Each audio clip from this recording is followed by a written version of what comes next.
Hello, welcome to another episode of Top Table.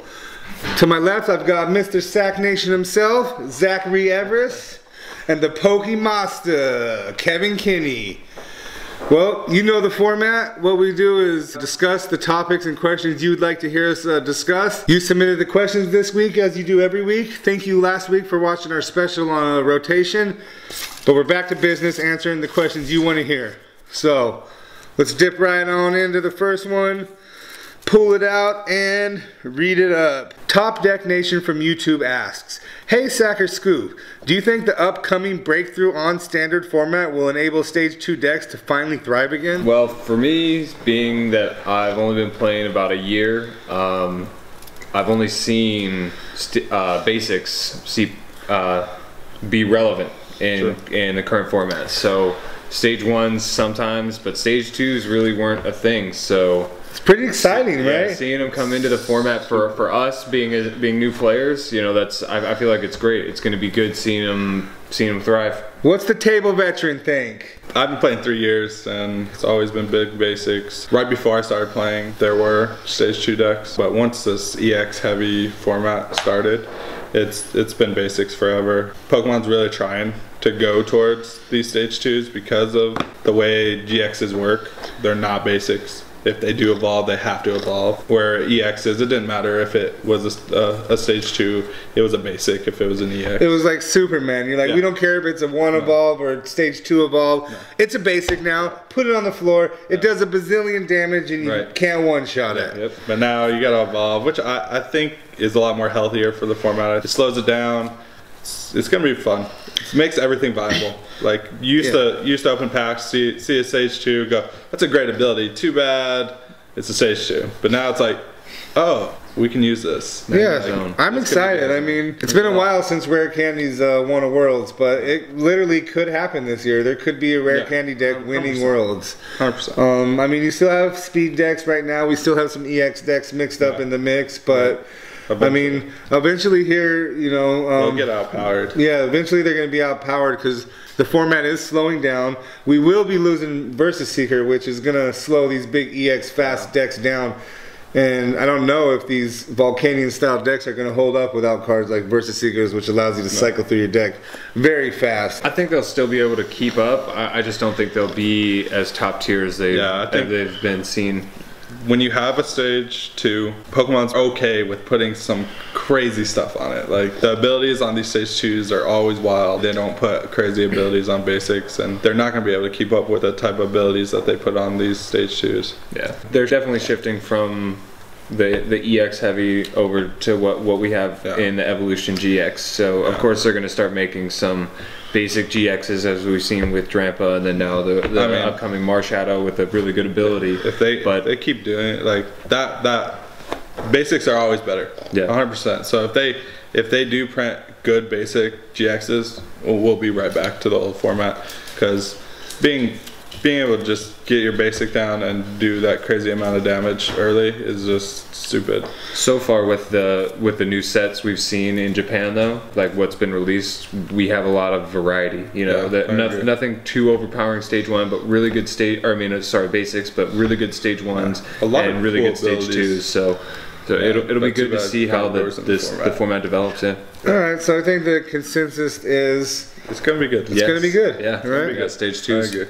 All right, let's dive into our next question. Zach does the honors today. Second out the bucket. I don't count. First out the bucket. All right, we have Cheeseman of Dorf Dower from YouTube asks. I'm just gonna call him Cheeseman from Cheeseman from YouTube. All right. What was the deck you played at your first regional? Well, seeing as I've only participated in one regional, Turbo Dark. How'd that go? Officially went 4-2-4. Well, we don't want to ask you what unofficially happens because it sounds like shenanigans. No, it's okay. No, 4-3-2. Yeah, 4-3-2.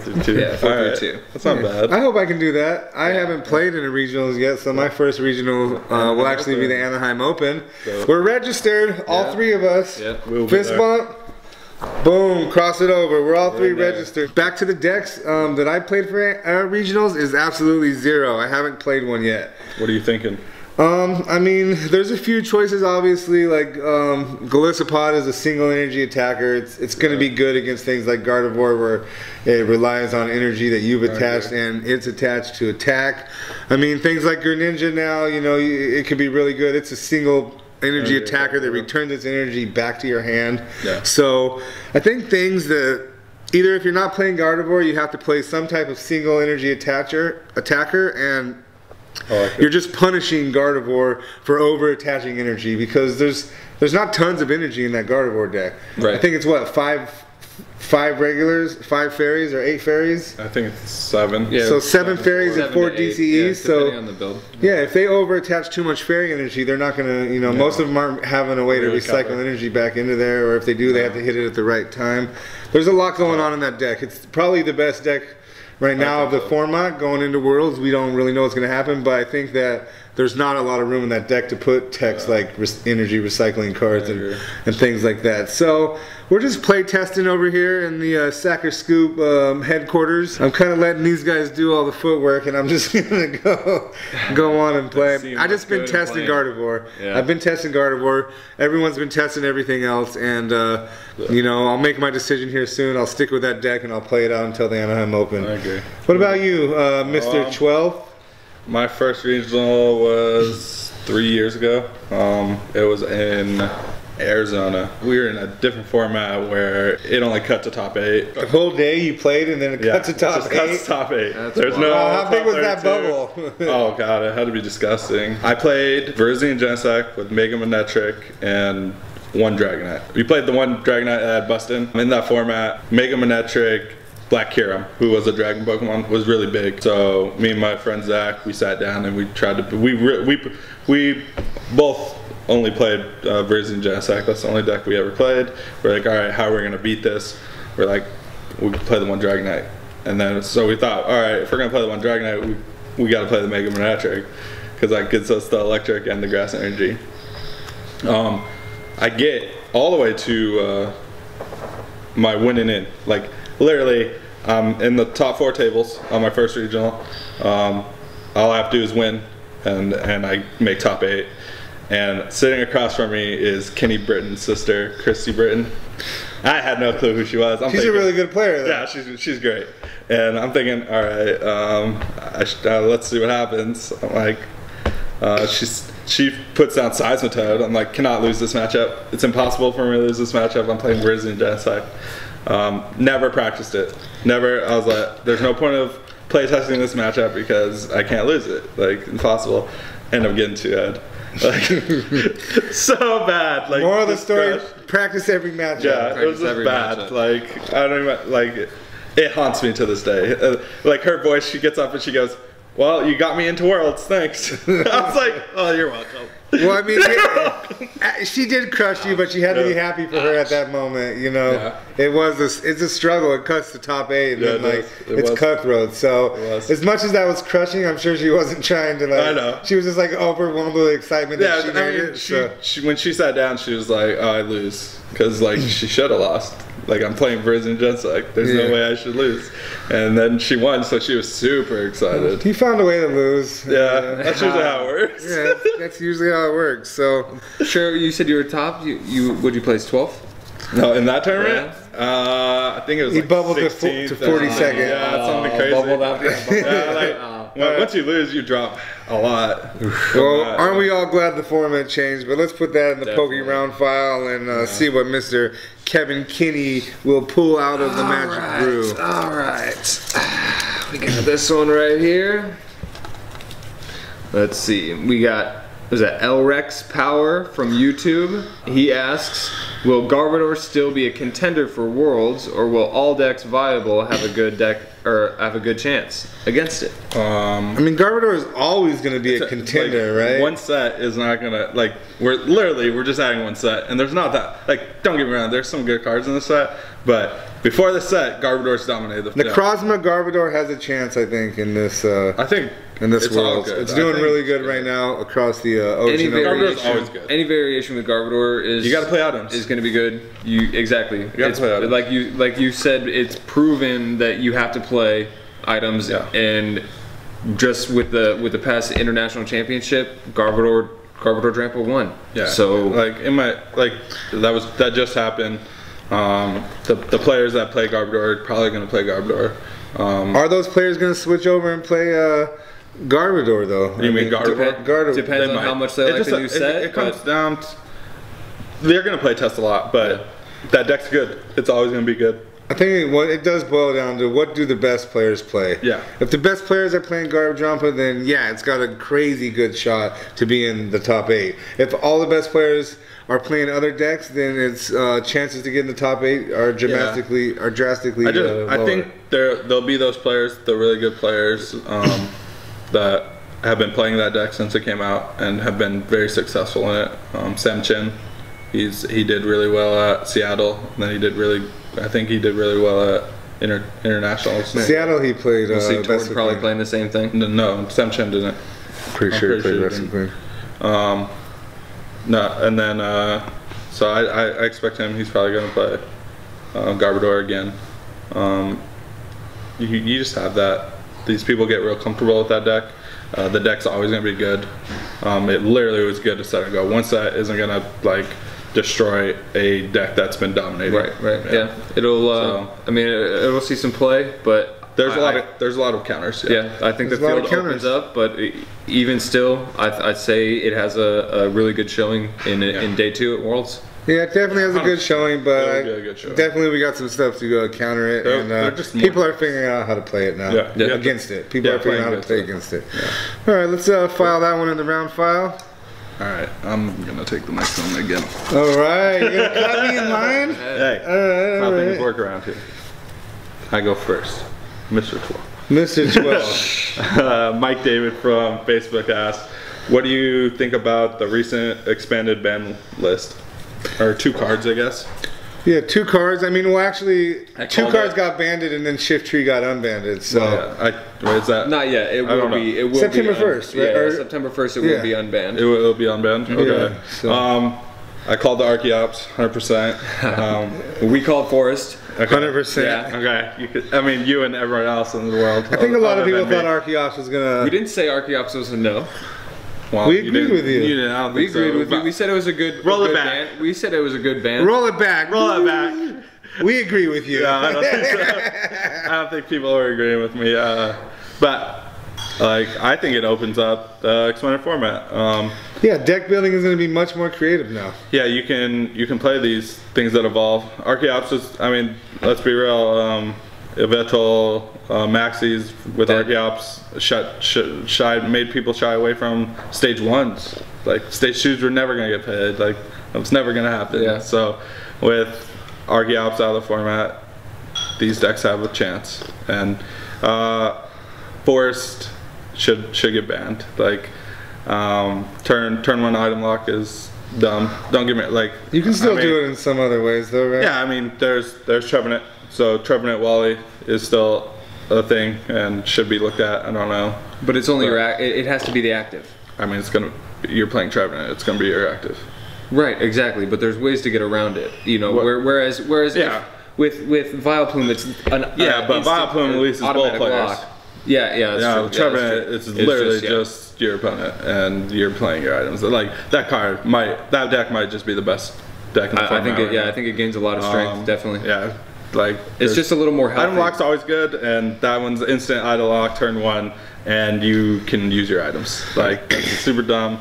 Instant item lock, instant anything. That's why Forest got banned. Instant anything is not healthy. Yeah. Tip of the week: Decidueye. Pick up your Trevenant breaks before they go up. Yeah, instant Decidueye not healthy. Instant Vileplume's not healthy. Instant Lurantis, and instant Pokemon are just not healthy for the format, and I guess I didn't see that when I first thought about the list. I was thinking, all right, turn 1 item lock, stupid, just ban Vileplume, but turn 1 Decidueye is stupid too. Yeah. Like you can set up 4 Decidueyes turn 1. That's stupid. Shouldn't be able to do that. So that is true. It's a good ban list. I think. How do you feel about them taking Shift Tree off of the ban list, though? Do you like that they're monitoring the ban list and they're adding cards and then taking cards off? Well, I mean, there's no point. Like the Shift Tree won't get played without instant. Like it was only good because it like turn 1 just won you the game. Yeah. Like you would just go bench off, your opponent, game bench one, your or opponent, turn 1. Like they could put like 3 Pokemon down and you still could do it because of de-evolution spray and force. Like you didn't even you only had to sub 1 and you could de-evolution spray 3 times and just won the game.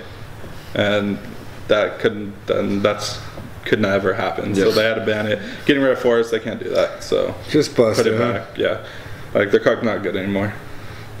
Just not. So all right. I mean, it's good. Consensus like on that subject? I think they'll continue to develop it, and you know, we'll see maybe some more cards as the sets or more sets are released. But for now, I think it's healthy, and let's see how the season goes. A lot of people are talking about battle compressor. But I think battle compressor I think battle compressor is good because it's not a deck defining card. Like it's not.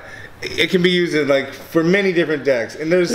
And we'll see what happens with Night March now that Marshado's back in. If it's just too busted, but Archie's a lot of decks depend on that card. And you're gonna see a lot of Garbodor. But it's a lot of decks. It's not one deck. Like a lot of battle compressor is fair because, like you said, a lot of decks depend on that card. It's not 1 or 2 decks. Like it's not only grass type. It's not. It's good in everything. Yeah, it's good in everything. So like I think battle compressor is fair because that it is good in everything. A lot of decks depend on it, and you can fit it into any deck. It doesn't matter what you're playing. You can play battle compressor. There's room for it. Yeah, I like it. All right. Should we dip on into the last question? All right. Yeah, 100%. All right. A little spicy. Ooh wee! This is a special one, boys. 2016 Seniors Division World Champion Jesper Eriksson asks. Oh, great. Probably some like trolly question. What is your take on Worlds and the Anaheim Open format? I think it's actually a very good question. It is. And I think Jesper knows his take on it, but I think he wants us to speak on our take about it. He wants Mr. 12 here to speak to you, the viewers. He just wants Zach's opinion. Yeah. I mean, I think it's good, but I don't know how fair it is to have the set. We get the set for 3 weeks and then it's released into the Worlds format. I mean, I know Japan's had the set for 3 months, so would it be fair to go back a set for them? I don't know. I think it comes more down to the fact that Korea and Japan are on 1 format and the rest of the world is on 2 formats. And I think we need to unify our formats and get on the same page. I mean, I think Japan should. Why can't Japan have a standard in an expanded rotation as well? I think there's a lot of favoritism where the card game is printed. They're giving a lot of what they're printing right away to the locale in which they're at. So it makes sense, but to even the game out just amongst like the global competition, I think it really is healthier if they make it a single format. Because in Japan right now there's a secret deck that they're not playing, and it's like countering Garbodor 100%. I don't know if it's secret, but they've thought of something. It's more of like they've got 3 months. These people that are going to Worlds already know they're going. Like, if you know you're going to Worlds, you knew 3 months ago. Yeah. So you're sitting there. You're like, all right, I know the format. Like, this is the format. There's no like secrets. This is the format. You're sitting there. You're playtesting. You're like, okay, I can't play my battle compressor. I can't play this. But these are my cards. These are my play. And they're like, all right, the best deck's probably Garbodor coming into it. So how am I going to beat that? You've seen it last year. Like last year was such a prime example. The best deck was Night March. It was very prevalent, and they literally just built Mega Aldino, and Mega Aldino just destroys that deck, and no one's seen that coming. Had no clue, and they ran over the whole tournament. And we've never heard from Mega Aldino since. Yeah. Like I just don't see how like, it's not that fair, to be honest. Like, there's a lot of money. I mean, with that being said, there is a lot of money on. But with that being said, I mean, we do have some amazing players that are working and playtesting. Don't worry. The difference is they had to translate these cards and print out proxies and do a lot more work. Which, hey, with that being said, maybe they're putting in a lot of effort to do it. The more you read the cards, the better you understand them. So. Well, a lot of people are going to be more prepared than you and I. We barely got the full list. Like a week ago. A few days ago. Yeah, not that long ago. They should at least drop the full set list. Yeah. It's tough. It's just tough. Because, like, even the sets aren't even the same. Well, like, puts us at a disadvantage, but makes the winning that much sweeter. I guess, to be honest, I guess Japan doesn't know our full list until 2 weeks ago, too. So, I mean, they got a bunch of cards because their sets are different than ours. Right. So they don't know exactly what's in it until a week ago. So I mean, that helps. That helps a lot. But they know, they have an idea. Yeah. They have a better idea, and they have the cards. They've been playing with them. They have a chance to build it and test it prior to what you can just see. Well, they're building and testing it as we're getting Guardians Rising. Yeah. They're building and testing for Worlds format. Yeah, but they don't know what's in our Guardian Rising. They didn't get Guardian Rising. They got 2 subsets. Some of those cards that are in these sets aren't in our Guardian Rising. They didn't know exact list for Guardian Rising until we knew the exact list. It's just crazy how they do that. It's so weird. But other than that, I think the format's good. I like what they're doing, how they have Worlds, and then it opens day 1, and then day 2, registration for, if you didn't make it to day 2, you still have half the field is open for the Anaheim Open. So half the field's sold out in 55 minutes. The other half of the field is going to fill up that Friday night at 7 o'clock. It'll probably be 50 minutes. It'll fill up again, maybe quicker. The Anaheim Open is going to be wild because all the people playing the Anaheim Open are going to be able to watch day 1. Yeah. So you're not going to turn into your list till the next day. Right. So you can see what did well day 1 and go, I'm jumping on board. Yep. I'm jumping on board. So like, we're gonna play test like crazy, but you could just go, oh, this thing is just dominating. So you gotta have cards ready. We're taking 3 of each deck with us, that's for sure. So I think World's format's gonna be pretty good. Oh, do we all agree about that? It's gonna be wild. There's gonna be a lot of variation, and I think there's gonna be a lot of surprises coming out. I mean, just with Jesper playing the Mega Break last year, the Mega Odd Note last year, there's just gonna be a lot of surprises that people aren't expecting, and that's what's gonna win. Yeah. All right, well, before we wrap it up, I would like to talk about one other thing today. The recent news dropped just today. I'm going to go ahead and let Zach take over at this point. We do now know the schedule and the points needed for next year. Okay, so going into next 2018 season, you're only going to need 400 points. Woo! Which is great. How many league cups is that? It's 8 league cups. 8 league cups to get into it. Now it is eligible that you do not have to travel. You can, a local player can win 8 league cups, 2 each quarter, and make worlds. So how do we feel about that? I think it's healthier for the community. A lot of these players could not travel.